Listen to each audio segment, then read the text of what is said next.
Alright, sorry for the late review of this recent episode of Agents of S.H.I.E.L.D., but hey, better late than never. So this episode is more or less in a nutshell, what happened to Agent May that gave her the title of the Cavalry, and what more training with S.H.I.E.L.D. and her mother. This was a pretty good episode. This was a pretty good episode, all in all. The big thing here is, like I said, finally getting the backstory on Agent May, and I thought that was very well handled, if at all predictable, because like here's the thing. I will say this: how they kind of tied it in May's past with what was I going to say, with the training session with Skye. I thought that was like, oh, I didn't see that coming, of how they were going to tie those two things in. But nope, they tied them in, and they did a pretty good job in kind of explaining, what May had to do. So, with that being said, this episode, like I said, this episode had a lot of action in it, and also we learned that maybe Coulson's doing something behind their back, and obviously it's going to be explained as something totally different, and they're just jumping to conclusions. Like most superhero shows, they're just jumping to conclusions. You see, here's the problem. I watch Daredevil, and I'm like, oh, man. I mean, this Agents of... Don't get me wrong, Agents of S.H.I.E.L.D. Season 2 has been a lot better than Season 1. Having said that, though, you watch this, and then you go look at Daredevil and be like, huh.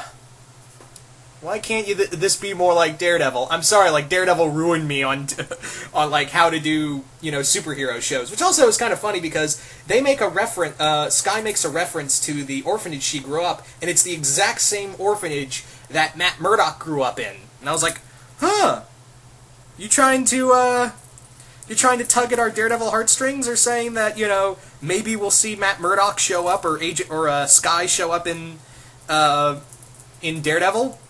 I'd actually like to... Actually, no, really, I'd like to see that as, like, having Daredevil show up in Agents of S.H.I.E.L.D. That would be awesome. Because Charlie Cox is amazing as Matt Murdock, as I've said before in the past.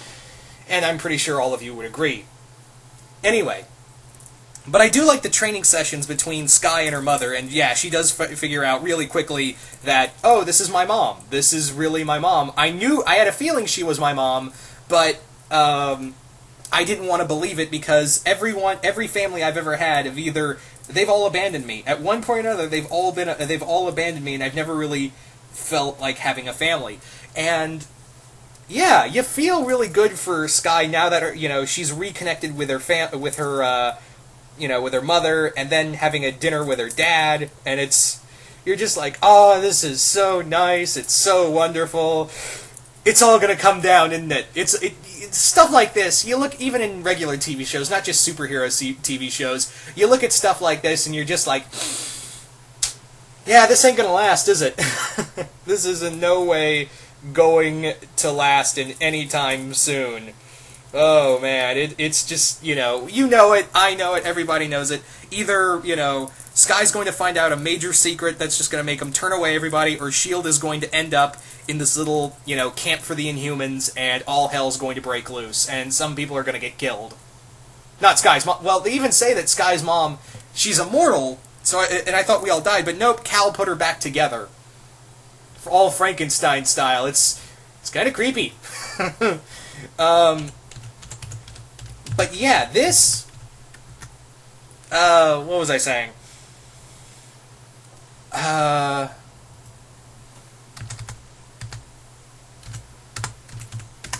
What the hell was I saying? I lost my train of thought, guys. Give me a second. I just completely 100% lost my train of thoughts. But yeah, where was I going with it? Yeah, let's actually get into May real quick. Let's actually, get into Agent May. Her story is that she was a normal soldier. She was a specialist and and she also went total Call of Duty on those guys. But the moment they brought in the kid, I was thinking to myself, oh, the kid's behind it all. It's not this woman who has super strength. But I didn't see it coming that the little girl and the woman were actually mother and daughter. I did not see that coming. So, yeah, that was a nice little turn. And, yeah, what May had to do, it's kind of heartbreaking, because I'm pretty sure killing a kid's going to really fuck up your psyche.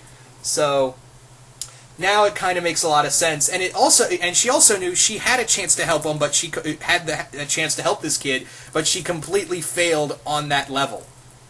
So, it's really heartbreaking, too. On one side, you really get to see, and also, again, I'm really curious to see what Coulson's been up to, because again, he's been doing a lot of stuff behind the agent's back, but it's probably going to be something else, and they're probably going to jump to conclusions. They did this last season with a few other stories, and they've done this before in other TV shows, and yeah. What else did I want to say about this? Also, we got to see Fury's toolbox, which is really just the ultimate Big Brother machine. It's the ultimate Big Brother. So, yeah, I don't think, anyone should have that kind of power. So, destroy it, Fitz. Just frickin' destroy it. Anyway, so you guys tell me, what did you all think of this episode? Did you guys like it? Did you guys hate it? Just comment below, let me know. Once again, I hope you all enjoyed this review, and I will see you guys later.